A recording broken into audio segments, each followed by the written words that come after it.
All right, so I was watching a podcast with a bunch of comedians. It's called Flagrant 2, and they had Vivek Ramaswamy on. And there was an interesting part in the conversation where they're talking about families and why there's, collapsing birth rate in the US and why no one really seems to want to start a family. So what I want to do is take a look at that because I think the most interesting thing about it is kind of a view into his mindset in how he thinks about these problems and why they are occurring, i.e., why people aren't wanting to have families. So again, we're going to take a real quick look at the clip and I'll be inserting my thoughts into it as we go along because there's things that he says that I think just demonstrate how out of touch he is with the average American household or average American in general, which is not very surprising, right? He's a multimillionaire, tech entrepreneur. It's just, it would be ridiculous to think that he understands the struggles of an everyday American. So again, we'll start and then I'll take a look at it and then we'll continue from there. A solid, rock solid family foundation as the norm. How do you do that through policy? Yeah, some of it is at least eliminate the disincentives to do it, right? I think those are accidents. I don't think that somebody nefariously did this to the point we were talking about earlier. Yeah. But there are weird distortions where actually people can make more money by not having a man in the house than to have a man in the house. This is a point that he goes back to a few times, which is kind of insane to me. He's essentially blaming families breaking apart on welfare, which is hilarious and not the issue at all. But he dives into this a few times and essentially blames, people can make more money without having a dual, parent household. And so that's going to be the incentive, and that's why they're doing this, which is hilarious. And I'll get into my reasoning for why it's occurring, but this is the first part where he just, I think, completely misses the mark. And quite frankly, blames something that is a parachute for people who fall into unfortunate circumstances. He's blaming that program, which would essentially devastate people who end up being left in single parent households. I think those are accidents of arithmetic and the way that the Great Society under Lyndon Johnson worked out. So that's not going to solve all the problem, but at least start with eliminating the disincentives. I think some of this doesn't just happen through policy. Some of it happens through cultural norm shifts as well, making it cool to be part of a family. I think making family cool again is a great thing for the country. Yeah. I do think that when our leaders are able to, even my own journey over the last couple of years, we did it as a family, but we showed the world that we did it as a family too. And to people my age and to the next generation, I think that's a great norm to set and to show the country that fathers and mothers equally are invested how do you in bringing reinforce up our that? kids. What's that? How do you reinforce that?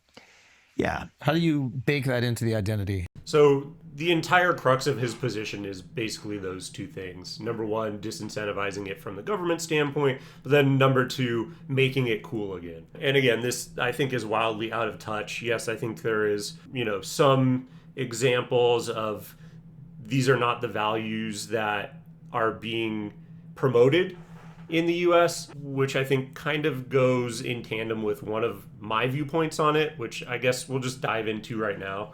So number one, I think the biggest problem with this is that essentially in the US, I don't want to completely blame it on capitalism, but with US greed in companies, what essentially happens is that everything becomes pushed to the max, that people can extract profit out of you. And what suffers especially under that type of model is that programs that are seen as optional, you can think of it as, going out for entertainment or, having kids falls into that in this instance, which is truly unfortunate. But anything along with those becomes insanely more expensive. Just think about, what is the average cost of daycare, right? And if you want to have both parents, or if it's a single family household and they're not in school yet. And even when they are in school, right? When they get out and there's still a few hours between when they're supposed to come home from school and the time that you're able to pick them up because you're working a job. The amount of money that's required for those services to watch your children during those time frames, and let alone all day in a daycare, is oftentimes almost as expensive as the income that one of the parents brings home. And it's intended in that way, right? Because it's something that you can't get out of having. You can't leave your 2-year-old, 3-year-old at home by themselves. They can't do that. And when they're in school, you're not going to be able to trust them at home alone up until a certain age. So in that interim time period, you're essentially saying, we have them in an instance where they can't go anywhere else. They can't do anything else. This is a mandatory cost, but it's seen as an excess because having children is a luxury. So we're going to tack on as high of a price as possible onto this. It's, in my opinion, an awful system. And it's one of those things that, quite honestly, I think should not be put on a capitalist lens onto it, because there's no other way around it, and it needs to happen for a functioning society. That would be my number one point. And then the issue is that that's a huge disincentivization for families. And I can bring up a real quick example that I can illustrate right here using Paint, just to kind of show you exactly what I'm talking about. So if you think about it like a pyramid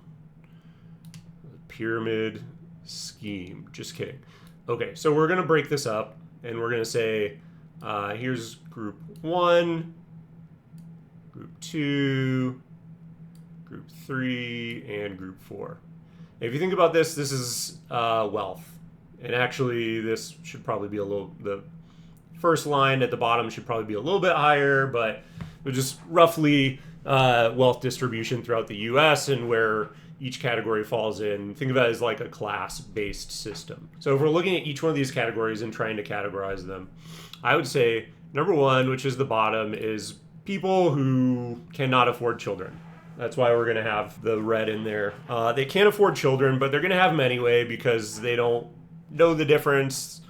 They don't care. They don't think about things critically. It's just children are not really affordable. They'll find a way to make it work, in all honesty, but they don't think about these things critically. It's it's unfortunate. It's probably an unpopular opinion, but these are a lot of the people having children and using programs like welfare and whatnot, single family households, which a lot of that can happen after the fact. But I'm more focusing in on, okay, this is the thought process from beforehand. The second group I would put at is yellow, and that is, and again, this is as you're moving up income.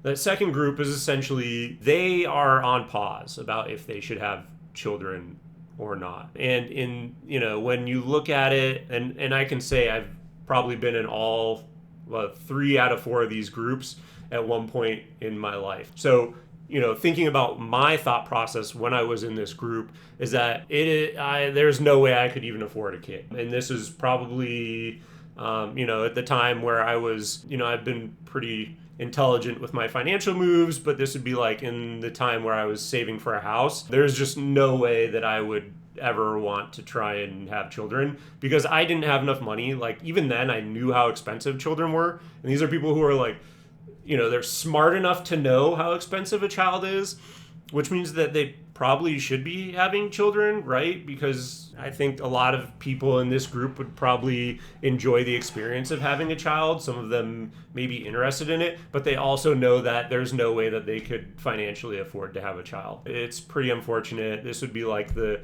typical American where they're within one accident of being out on the street, which is most of America. And the differentiation is that this group, the bottom, the red area, is they're living paycheck to paycheck. Literally one thing that happens, they're gone. But this would be like a major emergency, like you need a new roof, or you need a new air conditioner, or something that insurance wouldn't cover. That would be a huge expenditure that they are whoever falls in the second group is well aware of what their financial situation is, and they project that onto not being able to afford to have a child, which is unfortunate in my opinion. The third group is individuals who will probably have children. Financially, they're capable of having children, but there may be another hang up, which I think is kind of the second point that I'm going to make. But for now, we're just talking about the financial ability to afford families.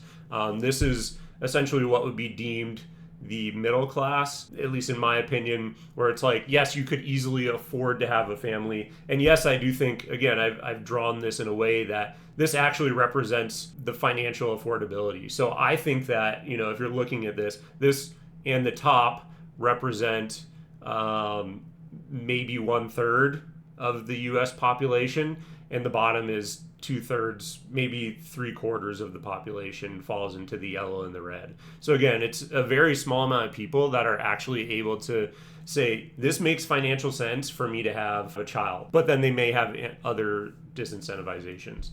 And then the top, which is where Vivek falls in, is completely moot. It doesn't matter. They don't really think about it. They don't care. They are ambivalent to the struggles of especially the first and second categories, but even the third category, they don't really care. They might know. That's the other issue, is that they might know some people in the third category, but that's how they view everything else, is they basically say, look, I know, someone who falls into the second category or the green area, they can afford a kid, so everyone can afford a kid. It's like, no, you don't even understand what is going on in the red and the yellow. You don't know anyone from this. Your most interaction is literally seeing them at the store, if you even still go to the store. And these are the people. The biggest issue about the black area is that they're the ones making the calls on this, and they don't,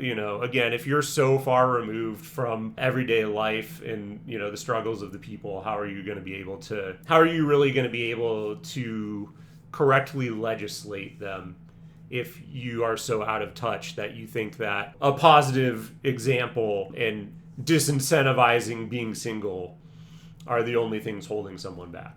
So again, I hope this pyramid kind of illustrates my thought process on at least the affordability of children, and what the issue is that there are so many people where it's just not financially responsible for them to have children, that it's hugely disincentivizing, at least to a large proportion of the population, being the yellow, where it's actually going to make an influence, and even the red, if they think about it critically, realize that they are not going to be able to afford them. And then I'll go into my second reasoning a little bit later. As an American family. I think we're going to see it happen. I think it already. I'm pretty optimistic because I see that dial turning a little bit, even in just the way that Hollywood might make a movie, right? What kind of movie appeals to what really are the masses of Americans who agree with these concepts? It's almost like a business opportunity that opens up once you give people the permission to think a little bit differently. And so that's one of the things I love about this. The thing that's kind of weird here to me is Hollywood making movies. I feel like the cultural lens has not shifted enough that anything's really focused on this. I think there are some outliers like Matt Walsh, and there are a few groups. I know Tim Pool is trying to work on some stuff, creating culturally relevant entertainment to try and combat what's been going on in Hollywood, where everything is focused in one specific way. But the mass amount of things being made, or the majority of them, are not really moving in this direction yet. They may, because I think there's been a huge backlash onto the current narrative, but I by no means think that we're there yet. This election it has mostly turned the page on at least the woke cancel culture in a way that I think is productive. Mostly has given people a sense of permission to speak openly and rethink, I think, a lot of the toxicity of the last few years. I think we're going to see, as you see a lot of corporations maybe responding, and that's a different discussion about how they're thinking about DI programs or whatever. But I think you're going to see similar evolution in the arts, right? The kind of songs that people make, the kind of movies that people make. Not some boring stuff that hits you over the head and preaches about the importance of having a family, but what you show as a norm of what's actually beautiful and worthy and desirable in America. I think that culture will reinforce policies that also take away the disincentives for family formation. What you're saying? I somewhat agree with this. Again, I think that the election definitely showed that the tide is turning on quote unquote woke, things that push ideals that are kind of fringe and representation over someone's ability. So I think it is moving in that way, and I think it will. That's kind of what I was talking about in the last thing that I was saying, where yes, it will trend in that way, but I think it will take significantly more time than is being anticipated by Vivek. A long-term project. What you're saying sounds really good, and maybe I'm just misunderstanding, but I don't think that's a real thing. I don't think that's a real problem. Like, I don't see anyone who's like, oh, I can't wait to be a single parent household. Like, no one's like striving to not have a I agree with you on that. loving family. I so agree like, with you on that. where is this problem? Can you give me an example of that? Well, I do think that there How are. do we fix women? That's the real issue. I do think that it's a fact that there are. 100%. Just kidding. No, obviously that's a joke. He's a comedian, but again, we'll kind of get into what needs to be fixed. But I think there is a mindset. That's the second part of it, is that there is a mindset that needs to be fixed in the U.S. We need some policy. We need some policy about that. It is a fact that many women make more money from being married to Uncle Sam than being married to a husband, right? So I think that that's not a good incentive structure to set up in the first place. And I don't blame the people who are receiving those, we're talking about the Great Society, the way welfare has been administered. I think there are actually just financial disincentives for family formation. That's not a problem on the government. That's more a problem where corporations not paying people enough.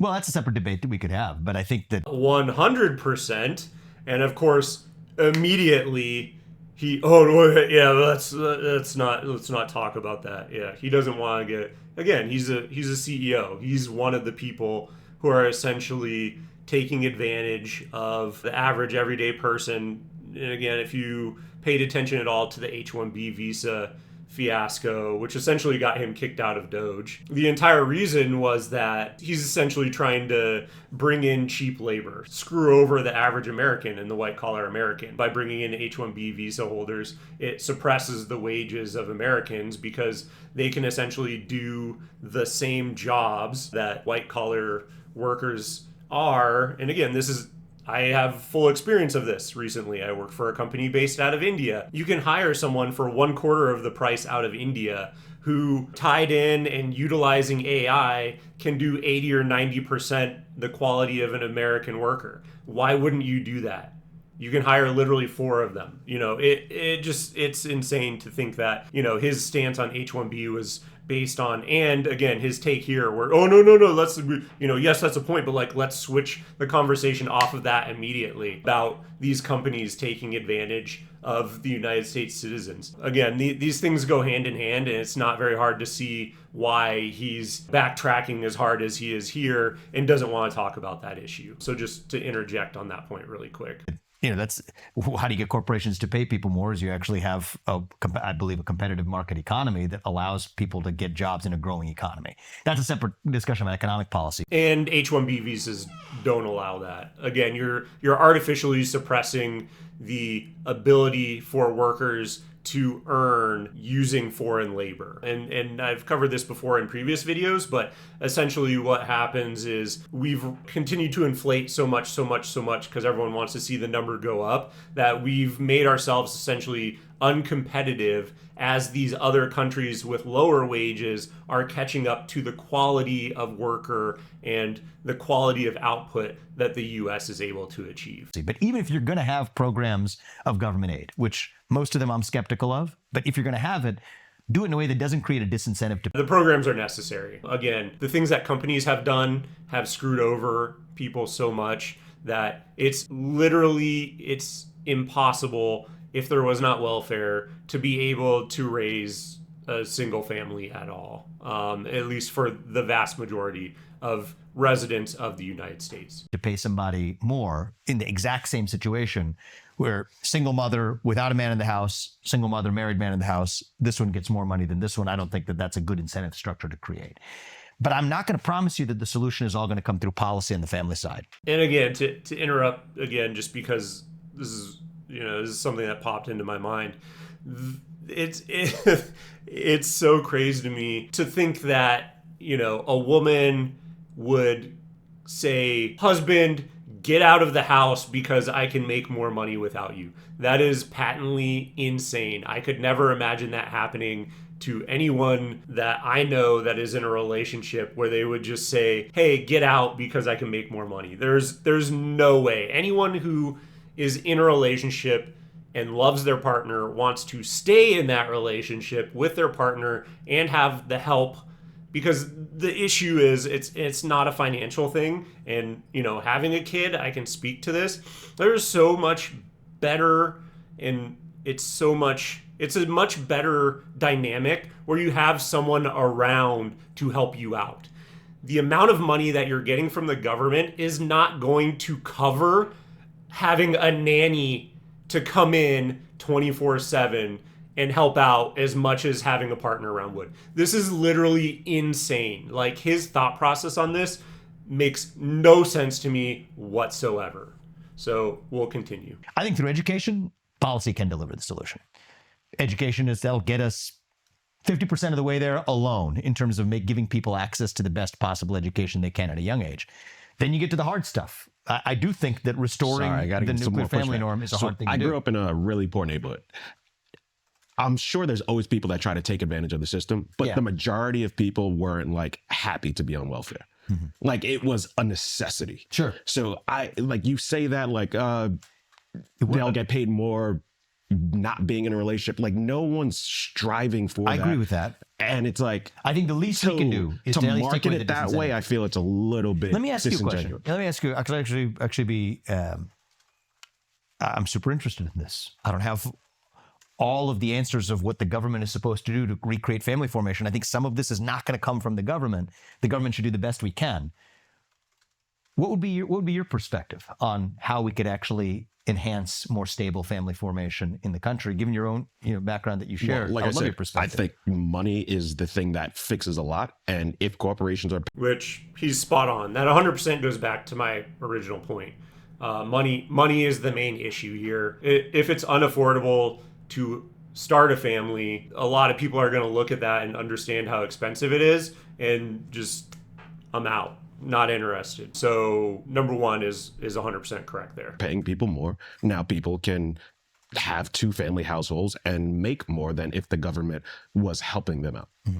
I would love people to be able to earn more as well, which requires a vibrant economy rather than a shrinking economy over the course of but if we're paying people $15 on 40 hours a week, that's no money. No one can live off that. I mean, it's not even 15 to his point.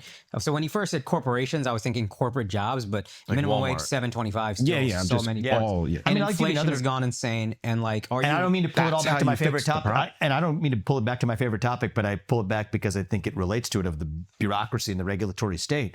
The reason people can't afford a house is in part because we have a crisis of not enough housing construction in the country. Why? Because there's... This to me is hilarious because I've very closely followed the housing issue. I was very lucky to get in right before this all took off, but it's not... We're not building. It's that there's no regulation on companies like BlackRock or Vanguard who are going in and just snatching up all the houses to try and make everyone renters. That's what the actual issue is. And I'm going to go into this in another video, and I have kind of touched on it previously. But the biggest issue is that they will leave units vacant so that they don't break where the price floor is. And there's collusion with software that has been discovered where essentially they say everyone's going to set their price here so that there's no actual competition, and that if people can't afford it, they just fall out the bottom. And it is disgusting to me that this is even a talking point. And again, he's not going to turn the lens onto what the actual issue is, which is that there are companies that are taking advantage of renters and making it literally impossible for people to afford houses because they're purchasing out inventory and it's driving the price up on what is actually available. There is no amount of houses that you would be able to build that would change this. Because again, the same problem would continue happening because these companies have tons of cash where they can just go in and buy these houses with all cash offers. This is happening a lot here in Arizona, where you would put your house up for sale and it would immediately get purchased sight unseen, and it would be an all cash offer. And it 100% is these companies that are private equity, and they're just trying to make as much profit as possible by then turning them around as rentals, which rent is X amount higher than what actual mortgage payments would be. Like, for example, what actually spurred me to buy a house was I was renting, and the right next door was an ambulance dispatch center. They completely demolished the ambulance dispatch center, and they put up a brand new apartment building. And, out of curiosity, I was like, hey, what is the cost of one of these? This is a brand new place. What is the cost of these units? I go and I take a look at it, and it was and this is, again, like 7, 8, 9 years ago. It was like $1,000 for a 1-bedroom apartment, which at the time I was right next door and I was paying about $700 for a 1-bedroom. And I was like, this is insane. If this is the way it's trending, I have no desire. I do not, this is going to be crazy, and I need to get into a house as soon as possible. So I end up purchasing a house, and my mortgage is essentially the same as what a 1-bedroom was going for at that time. So again, when you get in a house, you lock in this price and rents, so you can assume that I'm paying like $1,100. So look at what the price to rent a 1-bedroom is now. You can do the math on your own. It is insane how much rent is more than the mortgage on a house. And for him to discount the fact that these huge companies are coming in and snatching up all the single family houses that they can afford to nonstop. They can go back in. Even if you build more, they can snatch them all up. And in fact, they are building their own communities and then making them all rentals instead of purchasable. So again, it's so insane to me, his talking points, and that he has no actual diagnosis of what the real problem is. And you can do a minimal amount of search on this and figure out that I am 100% correct on this. Private equity is completely destroying the housing market and it's a massive problem. It's too much red tape to be able to build a single family home. So building large, because people aren't making enough money to afford housing. Well, housing costs are also housing costs have shot up. You're going to see it happen in California right now. You're seeing it happen across the country. No, but specifically when they start to rebuild, there's a lot of people out there who they bought their homes already built, and they've never went through the red tape and bureaucracy of building a home out there. And then these people are going to see what it's like, and you're going to see a monumental change happen in California. But even builders, right? There's a lot of zoning regulations, for example, at a local level and at a state level that say you can't build a new house in this area if it's too small, if it's a single family home. That restricts the supply of new housing. When you have less supply, prices go up. And that's a big part of why people aren't able to afford housing, which I think is a major problem amongst Republicans and Democrats. But let's take it beyond housing. Yeah. To his point, I hate to not side with the Indian, but a box of cereal in New York legitimately is $10. Yeah. Even if minimum wage is $15 an hour and food is that expensive, even if I'm renting and I don't want to buy a house and I don't care about that, I'm still fucking struggling. And if it's $15 an hour in New York, even if things are more expensive, $7.25 in Texas, a box of cereal is $5. Mm-hmm. I got a family of 4 to feed. I'm working 40 hours a week on minimum wage. What am I going to do? It's like I support a lot of what you're saying, but there is a problem that might require more regulation, which is inflation continues to go crazy. CEO salaries continue to go crazy. They outpace inflation. Minimum wage has been stagnant for largely stagnant. He's nailing it right on the head. And just one point in this that I want to make before I forget and let it keep rolling is that yes, because this is what I'm talking about, where you fall out the back. Everything in your life, everything that's a necessity, food, rent, again, if you have children, childcare, basically any of these things, these things that are non-negotiable, insurance, all of these things, what they do is they're essentially saying, we know you need these things to function, and we're going to make them as expensive as possible. There's a curve where it's basically what is the demand and what is the cost. And what they're going to do is they're always going to maximize it right at that intersection, and it's going to essentially make 50% of the population fall off. That's how bad this is going. And why you're seeing the inflation is because they go, oh, they're still buying it at this price. We can make more money. And if we increase the price and less people purchase it, then we're still going to be making money. And this is the same thing that I'm talking about with rent. They can leave the units open because they're charging so much that they're able to make the maximum amount of profit as possible while they don't care about the 50% of the population that falls off. It's literally going to get to a point where anyone who's making minimum wage is only going to be able to afford the literal essentials, which is like food, shelter, and that's it. And it's already kind of to that point. It's stagnant since I was a kid. So here is my view. I think that the best way, the reason I want to dismantle the regulatory state is not because that is a more important objective than helping the American worker. It is because I believe it is the way to best aid the American worker. And right now, a shrinking economy or an economy that isn't growing at the pace that we historically have, that brings everybody down. It shrinks the size of the pie. I think we want companies to independently make the choice to hire the best and brightest in the United States and pay them at a rate that allows people to flourish and live a great life. Yet he wants H-1Bs to be the norm. Again, this is very two-faced. I'm not a fan of this. All agree that hasn't been the case in the last 20 years. Correct. At least in the post-2000 period, that has not been the case in this country. I think most of that is a function of actually bad government policy by the actual regulatory state and bureaucracy. You think about the Federal Reserve. I mean, the Federal Reserve has tightened monetary, this is a little technical, but it tightens monetary policy every time wages go up. This is actually one of the best kept secrets of how Federal Reserve policy has hurt workers in this country. They say that was a leading indicator of inflation. It's a leading indicator of wages are going up. So wages going up already was programmed into the mind of this bureaucracy that that's all else equal a bad thing. Well, here's what we've learned, is that actually companies... people start making more money, they're like, all right, we got too much money. Right. Let's restrict the flow of money. It's even worse than that. It's even worse than that because... Credit where credit is due on this one. He actually is making a good point. Again, it's from the people of class, it's policy from his class, if you will. But it is, monetary policy has very much been used as a cudgel against workers in the U.S. workforce. But I'm glad to see he's actually talking about that component of it here. As you will probably appreciate, the last thing to go up in the business cycle when the economy is hot, the very last thing to go up is wages. Yeah. So what we actually discovered in retrospect is they thought that was a leading indicator of inflation. Oh, gosh, we got to raise interest rates and tighten monetary policy. They actually got it wrong. Yeah. It was the tail end of the business cycle when wages were going up, which means they tightened monetary policy right into a natural downturn of the business cycle, which is how you got the '08 crisis, which, by the way, people our age, a big source of inequality was still the aftermath of that Great Recession after the '08 financial crisis. Yeah. Imagine we had none I don't of think that. that's how you got the '08 crisis. I don't think that is No, but it worsened it. Okay, It exacerbated it. It exacerbated it, and it caused it to last. Fucking poor people wanted more. No. It was actually the Federal Reserve tightening monetary. Anyway, it lasted a lot longer even in the aftermath of it. But my point is, imagine you didn't have any of that regulatory state all in.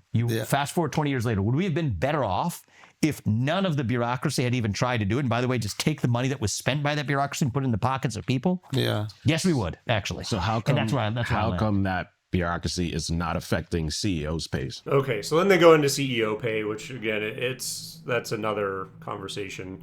I've kind of discussed it here, but that's not really what this video is about. So from there, I kind of want to talk about the second issue that I have with, or my opinion, why families are not more popular, which is essentially it's just the mindset of the average American. And this goes kind of hand in hand with some of the stuff that he was talking about, but it's essentially just Americans in general, I think as a function of capitalism, is everyone looks at how am I getting my own, and Americans are just profoundly selfish. And I have realized it in myself. And again, this is speaking from personal experience. I think all humans are selfish at some capacity, but some more than others. And on the whole, I think Americans are very selfish. I've said frequently in the past, joking around, that I would only marry someone who is a foreigner because they have actual things that they have overcome in their lives, and things that are actual struggles. And what's funny about that is that, again, I always joked about, marrying a foreign person, but then I actually end up being married to someone who is not from the U.S. And she grew up here, but again, her parents have they were in communism and they understand what actual struggles are. And again, that was parented onto them. Whereas if you're a second or third generation US citizen, you're not, everyone wants to make the lives for their babies easier, but without teaching them to introduce challenges and strife into their own life, well, now everything seems like a crisis and a problem and, a huge something to, it's things that don't matter become a threat. And again, I think that's a huge problem with the US and, again, selfishness, where you really only care about yourself. If you think about people who are on social media constantly and, posting things 24/7 and posting things that are not appropriate to be on there. That's 100% what it comes down to, is that and this is not going to be popular at all, but I'm a truly unremarkable human and I want to get credit for something that's low-hanging fruit without doing anything exceptional. And again, that is going to be a harsh pill for a lot of people to swallow, but I think goes hand in hand with the affordability of children, is that people in the US are selfish and they want attention, and having to give that up for children and or it influencing how you raise children is a problem, and it's one that just continues to get worse and worse. And I think it is what is leading to the collapse in birth rates in the US. So again, thank you for watching this video. I know, again, these might be slightly controversial opinions, but hopefully you can understand where I'm coming from. If you have any questions about what I'm stating or you disagree, feel free to leave your opinion in the comments. I'd love to see how other people and what their takes on it are, but because I'm not saying that there's not something else that I'm probably missing. And again, I just like to hear other people's point of opinion, whether I disagree with it or agree with it. I like to hear where other people are coming from because I don't know everything and love to see kind of other thoughts on the matter. But once again, if you've made it this far, thank you very much. Think about leaving a subscription so you can see my other videos when they come out. Thank you very much, and I will see you in the next one.